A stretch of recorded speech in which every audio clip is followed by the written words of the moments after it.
Welcome to HFY Sci-Fi Stories. Don't forget to like and subscribe so you don't miss new stories.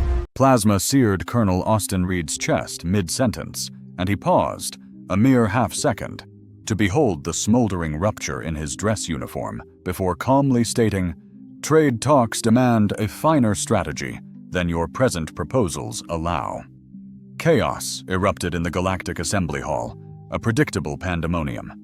Representatives from 47 distinct species vocalized in tongues that mangled universal translators into shrieking metal. Security scrambled, hunting the assailant, while 3 delegates succumbed to species-specific panic, their bodies convulsing with colors unknown to nature. Austin, observing the persistent blue energy crackling around his wound, met the delegates' astonished gazes with an air of mild inconvenience. "My apologies," he announced, his voice retaining its steady conversational cadence. "Was that intended to silence me? I've merely reached page 3 of my address." The shot originated from the Krixt delegation, Ambassador Yithmok, whose 4 delicate arms still clutched the plasma rifle, materialized from what was assumed to be a ceremonial staff. Yithmok's multifaceted eyes fixed on Austin, conveying an emotion best described as impossible, shrieking mathematics. "You're deceased," Yithmok chittered, his translator straining to render his panic into galactic parlance. "That bolt struck your center mass. You should be dead." Austin glanced again at his chest, where the burning fabric now revealed unharmed tissue beneath. "Should I be? How intriguing. Kindly hold that thought." What followed would become a century-long broadcast staple, lauded with phrases like unprecedented diplomatic rupture and defiance of known physical laws. Austin descended from the dais, a human in uniform, and strode across the stunned assembly to grasp Ambassador Yithmok by a forearm. "Come, let's converse discreetly," Austin invited, as if suggesting a shared meal.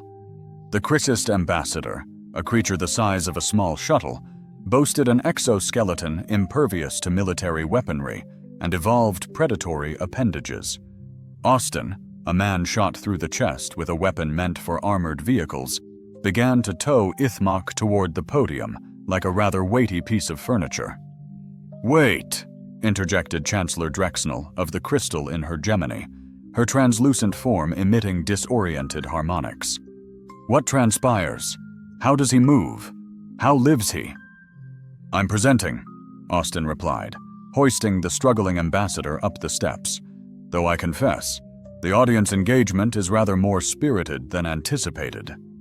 Yithmok emitted sounds the translator rendered as existential dread across multiple octaves. While his forelimbs flailed, possibly an escape or a complete breakdown, the plasma rifle clattered to the floor, its lingering heat unsettling nearby delegates. "Now then," Austin continued, placing Yithmok beside the microphone like a prop. "Ambassador, would you enlighten our assembly as to why you felt compelled to shoot me during my opening remarks?" A hush fell over the hall, broken only by the hum of life support and Yithmok's mandible clicks. Every delegate's gaze, a spectrum from rapt fascination to sheer terror, was fixed upon the scene. "You are human," Yithmok managed, his voice laced with the horror of processing fundamentally impossible data. "Humans are meant to be feeble, vulnerable, easily extinguished." Austin nodded thoughtfully, as if this were a reasonable interjection. "Indeed.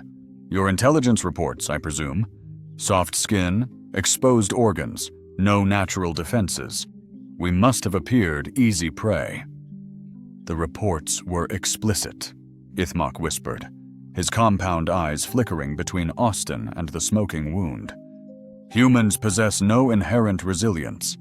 They require manufactured atmospheres. Simple projectile injuries prove fatal.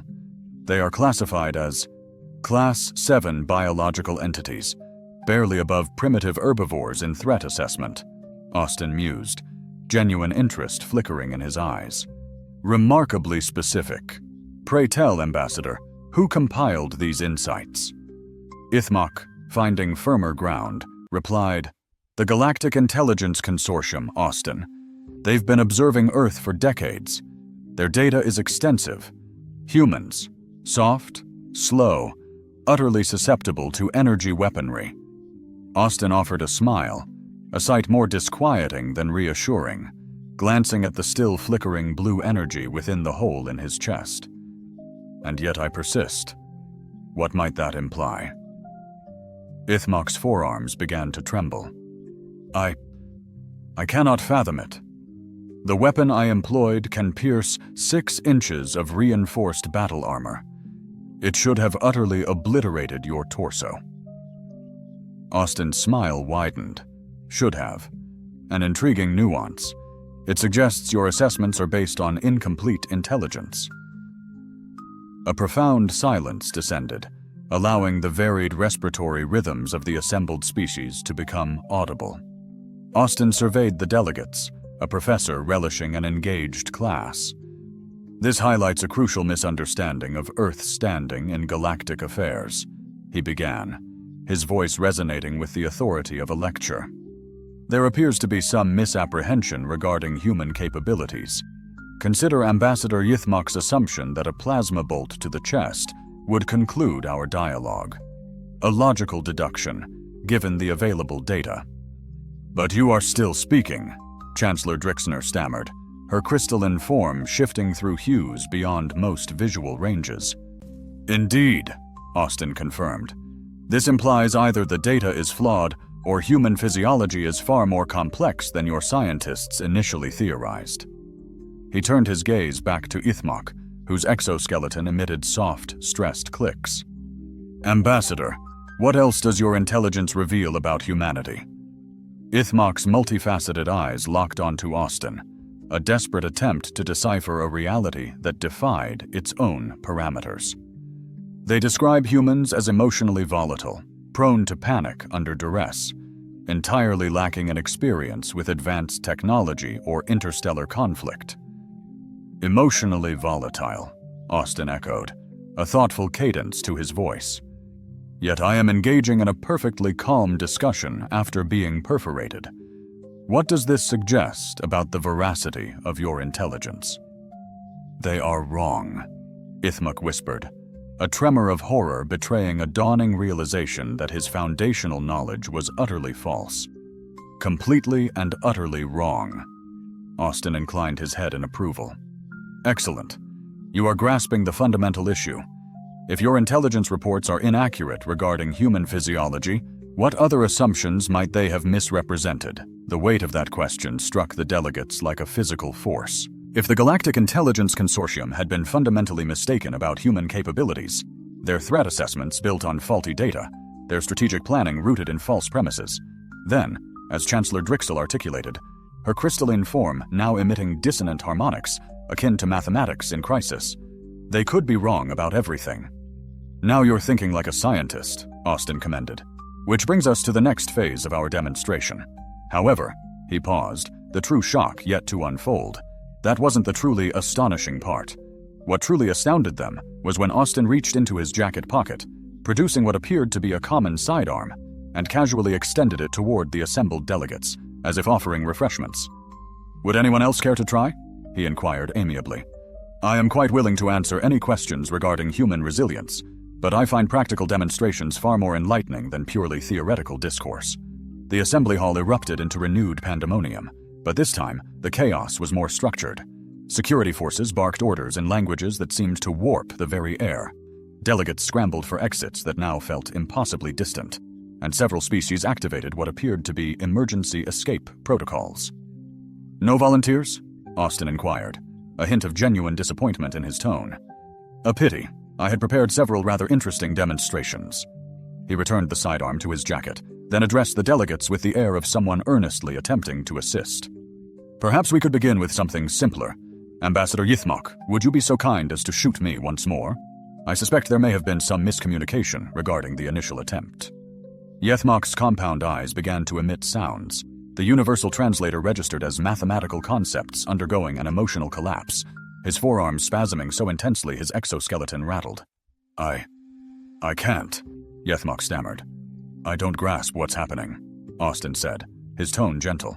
"None of you truly comprehend this unfolding. Your decisions regarding Earth have been built on incomplete data, leading to regrettable misunderstandings." He gestured towards the still-smoking plasma rifle on the floor. "For instance, the notion that humanity is easily eradicated, that Earth poses a negligible threat to galactic stability, or that we remain oblivious to wider galactic affairs." The subsequent silence differed from the earlier panicked hush. This was the quiet of beings struggling to process information that fundamentally shattered their worldview. "What are you?" Chancellor Drixnell's voice was nearly lost to the hum of life support. Austin's gaze became contemplative, as if considering the profound implications of the question. "We are your neighbors," he replied. "We are the species that has watched you forge something remarkable among the stars, alongside those who have long yearned to join your creation. We are also the species that has endured occasional assassination attempts with remarkable patience." "Patience?" M managed to inquire. "Extraordinarily patient," Austin affirmed. "In fact, this is the 47th attempt on a human diplomat's life during a formal address. We've been meticulously documenting them." The weight of that revelation struck the assembled delegates like a physical blow. If humanity had participated in diplomatic functions long enough to tally 47 assassination attempts, if they had maintained the fortitude to continue attending despite recurrent attacks, and if they had been diligently recording these events. 47 attempts, Chancellor Drixnell repeated, her crystalline form flickering through colors indicative of cognitive overload. "Over what span of time?" "Roughly 3 centuries, Austin responded nonchalantly. The inaugural attempt occurred in 2157 during trade negotiations with the Zephian Collective. Ambassador Williams was struck by a neurotoxin dart during her opening remarks on agricultural exports. He surveyed the delegates, his expression akin to someone sharing a curious historical anecdote. She proceeded with her presentation. The neurotoxin, designed to incapacitate most carbon-based life forms instantly, merely induced mild drowsiness in her.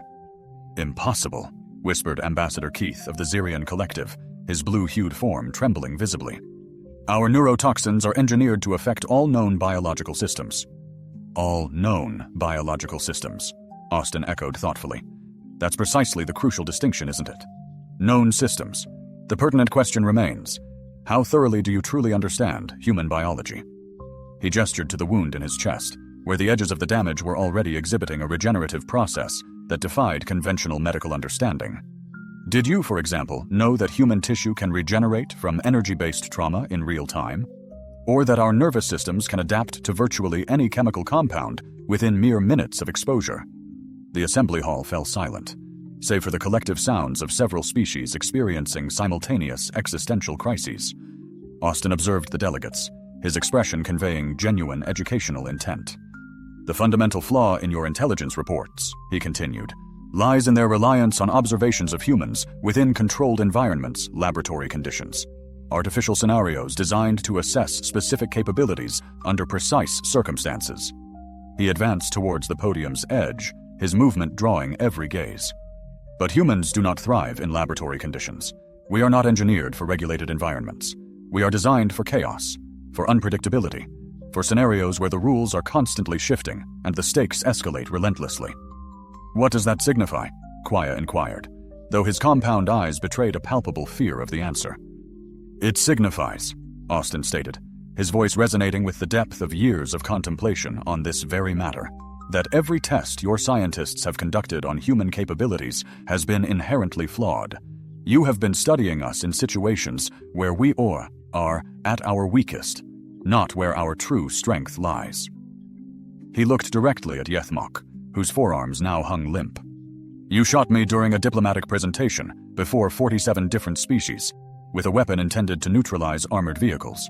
That, my friend, was not a laboratory. Navigating chaos is where humanity truly shines, a state of constant flux and uncertainty. Reports detailed a peculiar psychological reaction, the adrenaline response, a temporary surge of strength and speed." Austin, visibly intrigued, inquired about this phenomenon. Scientists deemed it a primitive survival tactic, a fleeting enhancement at the cost of long-term damage, an evolutionary dead end. "An evolutionary dead end?" Austin mused, a hint of amusement in his tone. "Would you care to know where their assessment faltered?" A palpable shift filled the assembly hall, an expectant hush as understanding dawned.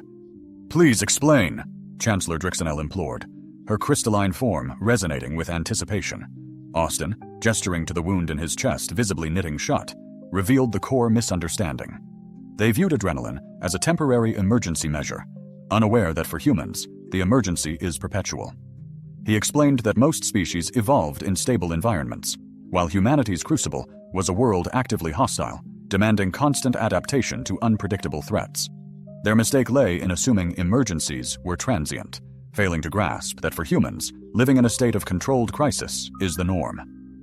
The implication resonated. If humanity was forged for perpetual adaptation, for constant response to shifting dangers, their resilience in the face of assassination attempts became clear. You're not reacting to them as emergencies, Chancellor Drixenel realized, but as everyday occurrences. Precisely, Austin confirmed. When Ambassador Yithmuk fired, my body defaulted to Tuesday mode, not emergency. My weaponry is designed to overwhelm species' emergency systems, but humans possess no such separate systems. Our standard operating procedures are inherently equipped for what others deem emergencies. Yithmuk, awestruck, asked how this was possible. Evolution, Austin replied simply. Millions of years of survival on a world that never allowed for complacency. Millions of years of adapting to threats that materialized without warning and transformed without notice. He elaborated that other species developed intelligence for managing predictable surroundings, while humans honed it for navigating the unpredictable. How long? Chancellor Drixenel asked, a tremor of apprehension in her crystalline form. Austin countered with a question of his own. How long have we been attending these conferences? About 3 centuries. And tracking assassination attempts? Since the first one. And how long have we been patient? He smiled, a subtle yet profound shift in his demeanor. A hushed tension gripped the assembly as the weight of Austin's words made several species instinctively scan their escape routes. What transpired next would irrevocably alter galactic history, and not for the better. Austin casually retrieved a communication device from his pocket, activating it with the air of someone merely checking their messages. Before we proceed, he addressed the gathered delegates, his gaze sweeping across their faces. I believe we require a volunteer for our next demonstration. Someone genuinely intrigued by human resilience, not merely seeking to neutralize a perceived threat. The vast hall fell into an expectant silence, punctuated only by the collective held breaths of numerous alien species. Austin's expression conveyed a sincere hope of finding a willing participant. Anyone? He inquired, his voice gentle. I assure you, it will be an illuminating experience. For a long moment, the delegates remained frozen. Then, a figure slowly rose from the rear of the hall. It was Ambassador Quackstree of the Hive Collective, his many arms and chitinous exoskeleton lending him an imposing insectoid presence. I volunteer, Quackstree declared, his voice resonating with the scientific fervor that defined his renowned species. However, I wish to fully comprehend the nature of what we are confronting. Austin's face lit up with what seemed to be genuine delight. Excellent! Ambassador Quagstream, would you be so kind as to join me at the podium? Quackstree made his way forward, his numerous limbs moving with the uncanny precision characteristic of his kind. Reaching the podium, he met Austin's gaze with his multifaceted eyes, reflecting a blend of keen interest and apprehension. Precisely what are you asking of me? Quest inquired. Austin gestured towards the plasma rifle still faintly smoking on the floor. I am asking you to pick up that weapon and fire upon me. Center mass, maximum power setting. I need to illustrate something crucial about human physiology. Quiss's compound eyes fixated on the weapon, then shifted back to Austin. And you are certain this will not be fatal? I am certain it will not prevent me from speaking, Austin replied confidently. Beyond that, I suspect we are all on the cusp of a profound discovery. Quix carefully lifted the plasma rifle with 2 of his forearms, verified the power settings, and looked back at Austin, his demeanor that of a scientist poised to conduct an exceptionally perilous experiment. The weapon is set to maximum power, Wexley stated, his tone precisely that of a meticulous observer. At this intensity, it possesses the capability to breach 12 inches of reinforced battle armor. Noted, Austin responded with approval. Please proceed when you are ready. Are you ready? Questry asked. Fire when ready, Austin instructed, subtly widening his stance to present a more accessible target. Bexry discharged the weapon. The plasma bolt struck Austin in the identical location as the initial blast. This time, the assembled delegates watched with heightened scrutiny, now keenly observing the actual outcome. The energy surge impacted Austin's chest, searing through his uniform, and then, inexplicably, ceased. It was not absorbed, nor deflected, but rather halted, as if encountering an entity governed by an entirely different set of physical laws. Austin glanced down at the fresh aperture in his attire, then back towards the delegates, his expression conveying the satisfaction of having definitively proven a critical point. "Fascinating," he commented. "Ambassador Quaxri, what are your observations?" Quaxidra's compound eyes now locked onto Austin with the intensity of one grappling with a paradox that was actively redefining itself. The energy struck you, yet it did not penetrate. It was as though your very being exists within a distinct physical framework compared to the weapon. "Excellently observed," Austin affirmed, his tone laced with commendation. "You are beginning to grasp the essence of it. The vital question remains: what does this reveal about humanity's inherent capabilities?" "You are not what you appear to be," Quake stated slowly. "Human physiology," Austin confirmed, "operates according to principles we do not yet fully comprehend." "And if you misunderstand human physiology," Austin continued, his voice gaining gravitas, "what other aspects of Earth might you misinterpret?" The ensuing silence was absolute.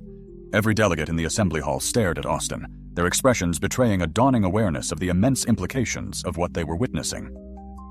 "Who are you, truly?" Chancellor Drixnell inquired, her crystalline form now emitting resonant harmonics that suggested a nascent melody. Austin's demeanor shifted, becoming grave. For the first time since being struck, he appeared less like a diplomat and more like an emissary, delivering a message of paramount importance. "We are a species that has observed your ascent, watching you cultivate beauty amidst the stars," he declared, his voice resonating with the accumulated wisdom of centuries of silent observation. "We are the people who have yearned for generations for an opportunity to join in the grand tapestry you are weaving. We are your neighbors, and we have patiently awaited the moment you were prepared to truly meet us." He gestured broadly. A profound dread settled over the assembly hall as Austin, his gaze piercing, pointed toward the two holes in his uniform. "Our species," he stated, "has endured countless threats, demonstrated an extraordinary resilience. But that patience, like a strained vessel, had reached its limit." "What kind?" Mock whispered, barely audible. Austin, his face unreadable, consulted his communication device, his expression a detached contemplation of impending action. "Control, this is Reed. The demonstration is complete. Initiate Protocol 7. The device crackled with crystal clarity. "Acknowledged, Colonel. Protocol 7 active. All assets in position." Austin, now seeming to have returned to calm, surveyed the assembled delegates.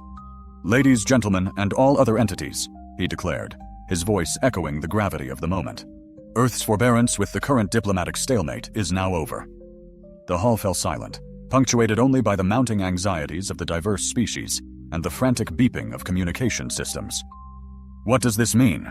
Quickstat questioned, his compound eyes brimming with unspoken fear. A chilling smile spread across Austin's face, turning the room from a diplomatic setting into a theater of dread. Alarms blared across the galaxy, a universal shriek that transcended linguistic and cultural barriers, alerting every monitoring station, military base, and space outpost within 100 light-years. The galactic balance had irrevocably shifted. Checking his device again, Austin announced with unfazed composure, "Right on time. Ladies and gentlemen, attention to the main display." The holographic screen sprang to life, a real-time tactical map of local space revealing a staggering display. Millions of human vessels scattered throughout the galaxy, in positions impossible to undetected. Chancellor Drixnell's crystalline form trembled, her voice a fractured mathematical lament. "Impossible. Our sensors, our early warning systems. Detected ships existing in multiple states simultaneously. Warned you about vessels that can choose their own reality?" Austin gently countered. The displayed vessels mocked all conventional designs, appearing solid from one angle and translucent from another, shattering every known principle of physics. Approaching the display, his presence commanding attention, Austin explained, "These ships have been here for decades, centuries, observing your trade routes, military drills, your diplomatic strategies, learning everything about your civilizations, every secret briefing, every weapon development, every plan involving Earth. We've been observing."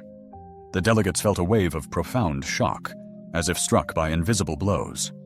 "You've been studying us," Ray stated, his compound eyes reflecting a chilling mix of admiration and fear, like specimens. "Not a mere laboratory, but a vibrant community we yearned to understand," Austin gently clarified. "Like individuals we deeply hoped to eventually call friends, like magnificent civilizations we longed to learn from and collaborate with." He gestured toward the display. The screen now vibrated with detailed breakdowns of military capabilities for every major species across the vast galaxy. "We've witnessed you forge something truly extraordinary amongst the stars. Diverse species entwining, sharing their deepest knowledge, crafting art and music and literature that moved us to profound tears. We simply yearned to be woven into that tapestry. But you've been preparing for war," Chancellor Drixnell interjected, her crystalline form now swirling with a kaleidoscope of colors, struggling to reconcile such incompatible notions. "We've been preparing for peace," Asa responded, his voice calm yet firm. "However, we've also been diligently preparing for the grim possibility that peace might not be an option." The display transformed, revealing not just ship positions, but breathtakingly detailed analyses of every defensive system, every weapons platform, every military installation throughout known space. The sheer breadth of the intelligence gathered was staggering, hinting at a level of foresight that vastly exceeded simple diplomatic overtures. "The searing sting of 47 assassination attempts taught us a brutal, undeniable truth," Austin continued, his voice carrying the deep weight of hard-earned, painful lessons. "That some species in this galaxy perceive humans as a threat to be eradicated, rather than neighbors to be embraced. That some civilizations prefer the savage language of violence to the quiet power of conversation. That some will indeed shoot first and demand answers later." He fixed his gaze on Ithmok, who remained frozen next to the podium, seemingly in a state of utter shock. "We decided that if we were to properly introduce ourselves, we absolutely needed to ensure our own survival against those unwilling to embrace peaceful coexistence." "Protect yourselves?" Ithmok echoed, his voice barely a whisper, laced with disbelief. "Yes, by strategically positioning millions of vessels across the galaxy, by guaranteeing that anyone contemplating our elimination would be forced to weigh the horrific consequences with unimaginable care," Austin confirmed, his tone steady. "By ensuring the price of attacking Earth would be far higher than any rational species could ever justify paying." His communication device chimed softly in his pocket, and Austin checked it with the ease of someone receiving routine, yet monumentally significant, updates. "Ah, excellent. All major military commands have confirmed receipt of our message." "What message?" Chancellor Drixionel managed to ask, her crystalline form suggesting she was utterly terrified of the impending answer. "The one that outlines the new reality," Austin replied, his gaze sweeping across the delegates. "The one that clarifies the age of treating humans as mere targets has irrevocably ended, and the age of treating us as absolute equals has profoundly begun." He surveyed the assembled delegates with the quiet satisfaction of someone who had just concluded a pivotal, world-altering piece of business. "The message that explains anyone wishing to perpetuate the old pattern of striking at human diplomats will need to deeply consider whether they are truly prepared for the repercussions." "What consequences?" Questry inquired, his compound eyes conveying genuine intellectual curiosity rather than fear. Austin's smile returned, and this time it carried the immense weight of centuries spent contemplating this precise question. "The consequences of discovering that humans are exceptionally adept at learning from their own mistakes, remarkably patient with those willing to learn from theirs, and fiercely, undeniably protective of their friends." He gestured toward the display, which now showed real-time footage of human vessels moving with silent precision into defensive positions around major population centers throughout the galaxy. "The consequences of realizing Earth has been meticulously preparing for this very conversation for centuries, and that we are, in fact, exceedingly skilled at navigating truly difficult conversations." The display shifted again, revealing something that caused every single military commander in the room to turn ashen. Human ships weren't merely positioned throughout the galaxy. They were now unequivocally positioned inside the galaxy's most secure installations, deep within military bases, nestled within government facilities, even inside the very chambers where the most classified, most secret decisions were whispered. "How long have you been inside our facilities?" Chancellor Drixnell gasped, her voice thick with the chilling horror of privacy utterly shattered. "Since we first began attending diplomatic conferences," Austin calmly replied, Approximately 3 centuries. We discovered that the most profound way to truly understand a civilization is to observe its decision-making processes when it believes absolutely no one is watching. He gestured to the display, which now streamed footage from within countless government meetings, clandestine military briefings, and strategic planning sessions from every corner of the galaxy. We've watched you plan, observed your heated arguments, witnessed you make the very decisions that intricately shape galactic civilization. We've seen your moments of brilliance and your moments of profound weakness, your finest hours and your darkest ones. You've been spying on us, Ithmok stated, his voice a complex mix of raw outrage and weary resignation. We've been learning about you, Austin corrected, his gaze unwavering. There is a profound difference. Spying offers an edge, learning builds bonds. The screen flickered, drawing gasps. It revealed diplomats, shot, poisoned, slain, yet each finished their speech, thanking attackers.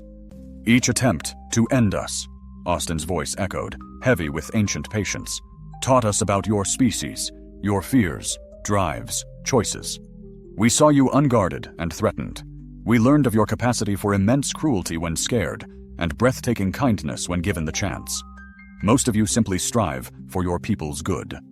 The display then showed galactic moments, heroism, sacrifice, compassion from those who'd targeted humanity. Soldiers risked all for civilians. Scientists shared life-saving knowledge. Artists bridged divides. This is our focus, Austin continued, warmth softening his tone. Your potential for growth, for learning, for becoming more. We've watched you choose cooperation, understanding, and hope over conflict, ignorance and fear, yearning to join you. Another shift brought delegates forward. It detailed centuries of positive interspecies interactions, aid, collaboration, shared problem-solving. This is our purpose, Austin declared, his voice bearing the wisdom of ages. Not conquest, but participation in what you've forged. He gazed at them, a mix of hope, resolve, and perhaps love.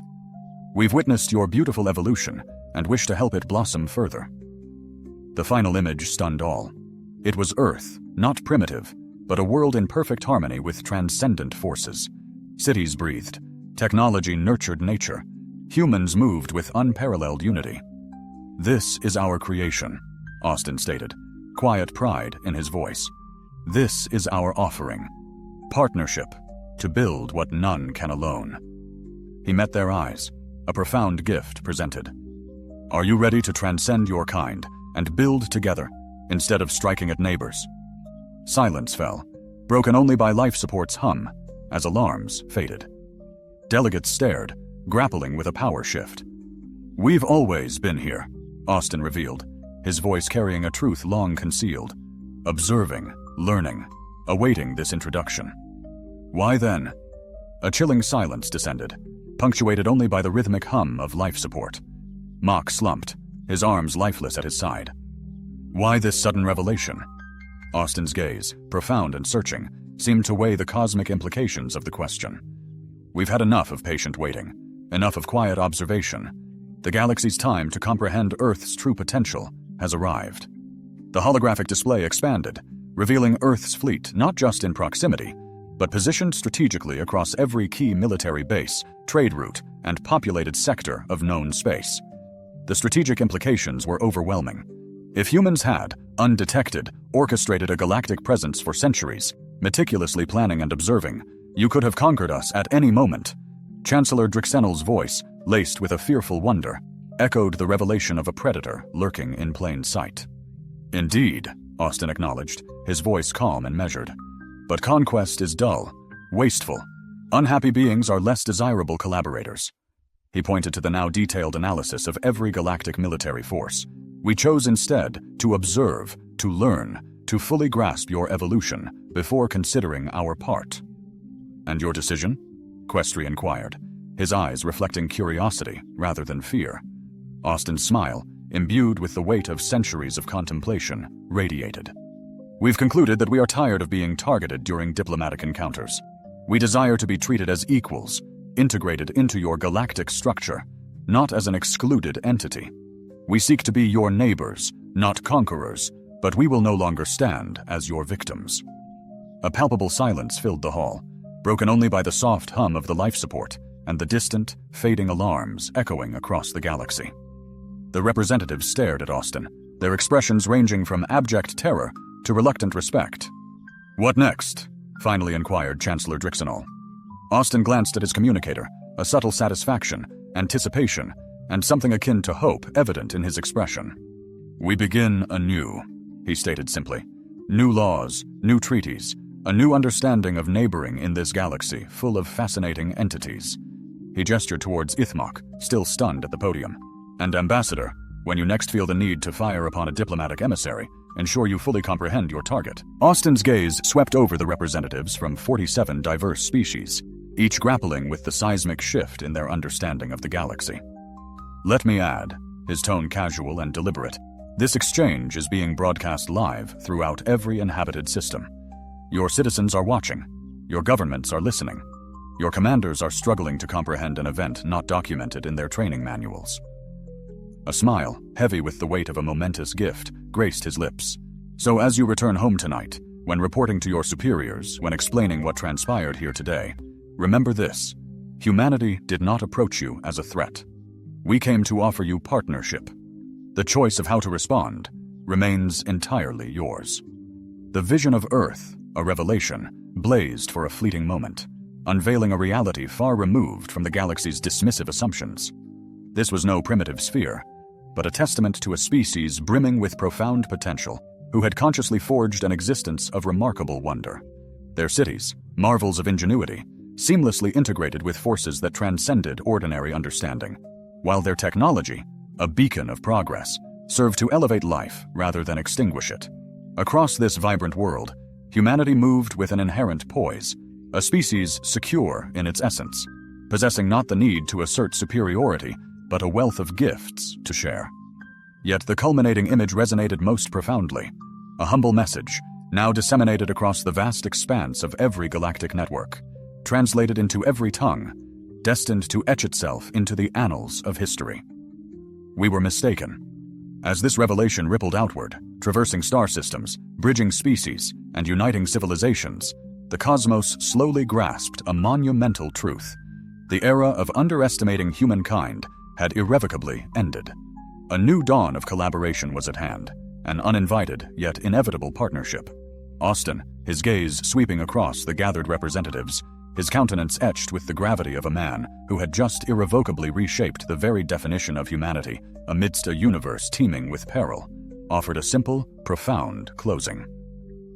"Thank you for your valuable time," he stated, his voice resonating with quiet authority. "I suspect we have a great deal to explore together."